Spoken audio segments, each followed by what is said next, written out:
really what they were after was the apple tree. I think the apple tree is probably what brought them in. This apple tree was full of apples, and now they're all, I think they're all gone. There might be one or two left. Basically the apples are...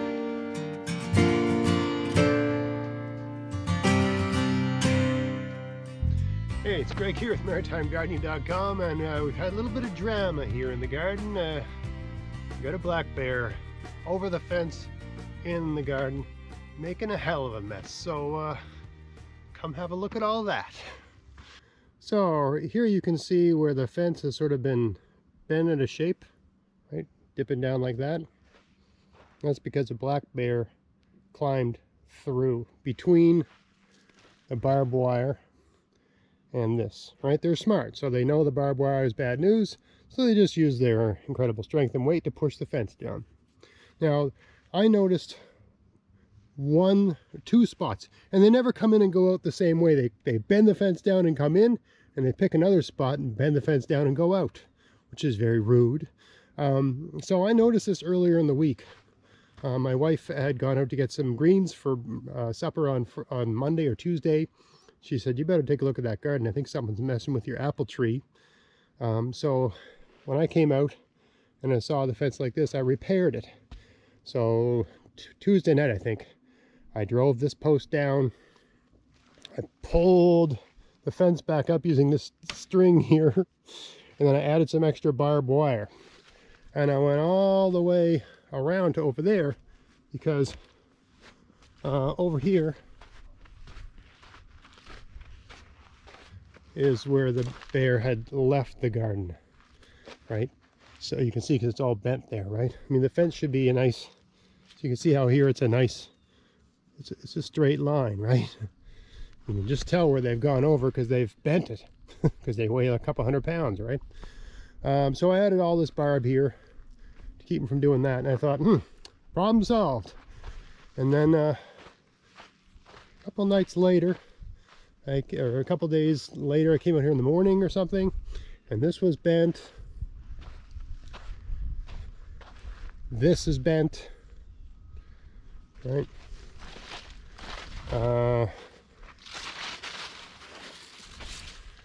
This is bent all to hell, right?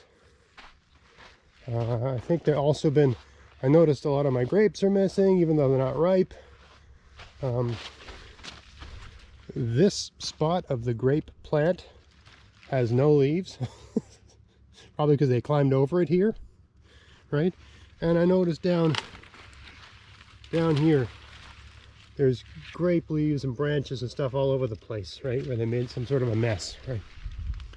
Notice the grape plant sort of been trashed all the way around. So I don't know what they're at, but they must have got at the grapes or something.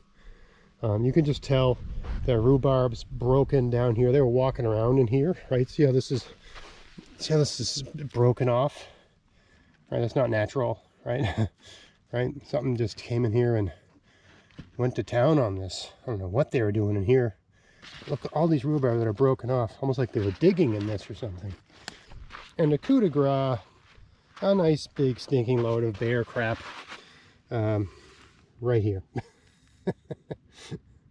Pretty sure that's bear, that's not moose, and it's definitely not deer. Or a man ate a bunch of fibrous stuff and let her rip right here. But yeah. So yeah, we got problems. And the funny thing is, I can't see, despite having all this sand, I can't see any tracks, not discernible. And I got plaster of Paris. I got all that. I got everything I need to make casts of them. And you can see this apple. See the way it's been chewed? These aren't even ripe. But see the pock marks? Right? That's not deer. That's bear.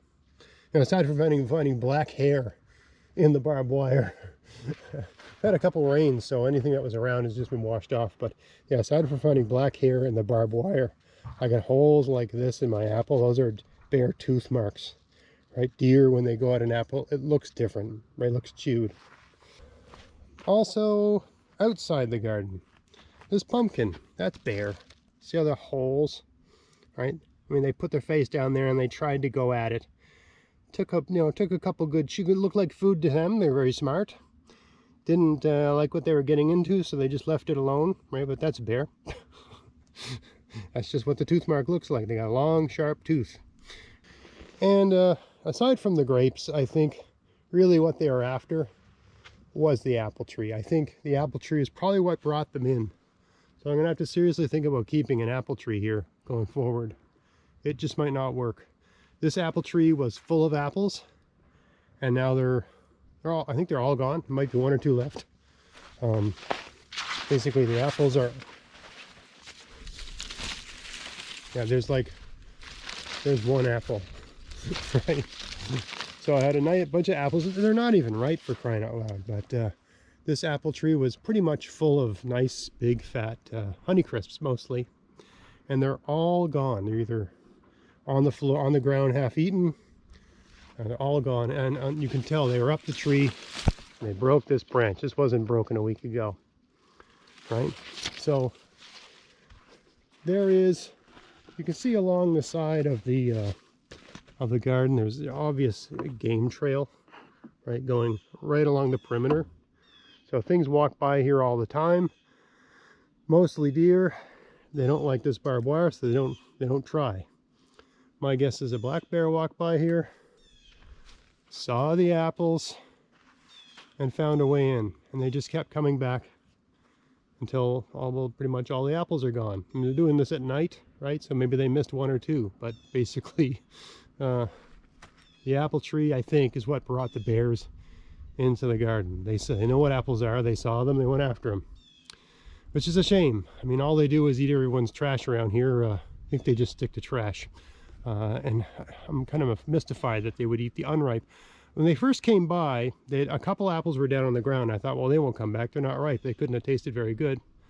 Boy, was I wrong. I guess when you think about the options a bear has for their diet, even an unripe apple is probably better than a lot of the things they eat normally. I don't know. But man, did they ever trash that. Trash the tree, found their way in, trash my fence. I got a lot of work to do here to reconstitute this. You know, I don't know when I'm going to find the time to do it. The sooner I do it, I don't want them coming back in here and finding other things to eat. There's plenty of other good things to eat in here. And they'll keep trying, they'll figure it out. They'll take a bite of everything. And when they find something they like, they'll eat all of it. That's what bears do. I've seen, you know, on a trail camera over, you know, apples deer hunting, bear eat an entire 50-pound bag of apples in one day. They're gluttons, right? Especially this time of year. They're trying to put fat on for the winter and so on and so forth. So, you know, this is something I've been fearing would happen ever since I built this garden. I've been fearing that the deer would find a way over it, or just be able to jump clear over it, which some people say they can do. I've never had a problem with deer in the garden. Ever since I put the barbed wire over the fence. That's why the initial fence didn't have the barbed wire, it was just the fence. And within about a month, it was all bent down and something had been in here. So I put that extra bit of barbed wire, and that's worked for years. But I've always had a fear of a black bear finding its way in. Now, I know what some of you were saying, get your shotgun and shoot that bear, right, that sort of thing. I can't do that. You know, this is not, it looks extremely rural where I live, but I have neighbors, right? It's not where I live. You can't just shoot things in your backyard. It's illegal, you know, because you've got other people living around you, and you're just not allowed to do that. It's not a farm, right? It's a residential area. We have large properties here, but you can't discharge a firearm if you're, I think, 800 meters from a house. I think you can use I think with a 12 gauge you can use buckshot at 400 meters from a house. I don't know that I'd have a lot of faith in 12 gauge buckshot versus bear, given how close you have to be. But for a slug you have to be 800 meters from a house. Anyway, I'm nowhere near 400 or 800 meters from anyone's house. Also, you know, I really don't bear any ill will to that bear. They're just, I mean, I'm encroaching on their land, and they're just trying to, you know, put on a nice layer of fat for the winter. But it is a real problem. I'm going to call the Department of Natural Resources, see if they'll do anything. They probably won't. They'll probably give me a pamphlet on how to throw away my garbage properly, but I don't have a garbage problem here. I got a giant piece of land that's got food growing in it, and lots of good stuff from a bear's point of view, better than grass or whatever it is they're eating this time of year. Blackberries, I suppose, would be one of their major sources of calories this time of year. But anyway, for now, I'm going to call Department of Natural Resources, see if maybe they'll come and take it away. Probably not. Who knows? I mean, it could be a problem bear. I don't really know. I don't know what they'll do, right? I don't know if it's even worth my time. All I can do is reconstitute, refortify my fence, and just make it a real drag for them to come here and take my food. And hopefully they stop coming around. That's all I can do. It's funny, you know, a friend of mine I have coffee with, she watches some of my videos, and she said, "Oh, you're always so calm and you're always so zen." That's an effort, and I try to stay that way. But when I saw the fence a couple nights ago, all bent to pieces, and thinking of all the work I'd have to, I was not zen. I was not calm. Pretty angry. So yeah, anyway, what are you gonna do?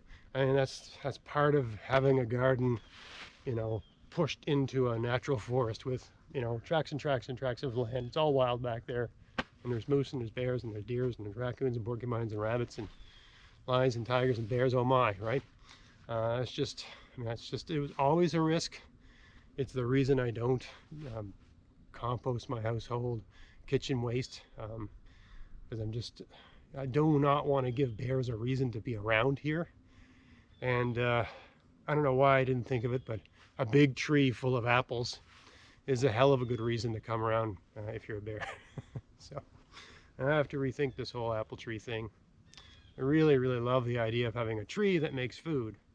But if it's attractive and highly visible to black bears, and it's giving them a reason to come in and trash the place, and the more push down the fences, it just increases the risk that deer will come around. Have a deer problem, right? Which I don't want. So I mean, right now the fence is so bent into shape, I don't think deer would have any problem getting in as well. And they don't just eat apples; they'll go after almost anything that's green, that's halfway decent, right? They'll go to town on this garden, just mow it down. So anyway, a little bit of drama in the garden. I thought I'd share that with you, and you know. If you got any ideas of what to do, I know an electric fence isn't as an option, but it's much more complicated than you might think. You can't have anything touching an electric fence, and everything's touching my fence all the time. So it's not the simple solution, the simple proposition you might think. An electric fence in this situation, anyway. I have to constantly be monitoring all the foliage around the fence to make sure nothing in contact with it. So it's not as simple a proposition, and I have to run power to it and all that sort of stuff, right? You know, this system's worked very, very well, but you know, yeah, perhaps having a big tree full of apples is a bit too attractive for a bear to resist. And I've always been concerned about the grapes because they're food, and I think the only reason nothing's ever bothered the grapes is because the wild animals here didn't know what they were. But all they got to do is taste one to know it's good stuff, right? And bears will try anything once. So anyway, I hope you found that interesting. If you did, please like, share, subscribe. If you got any suggestions for solutions, throw them at me in the comments, and I'll give it some thought. All right. Till next time, get out there, get at it, have fun in your garden. Thanks for watching.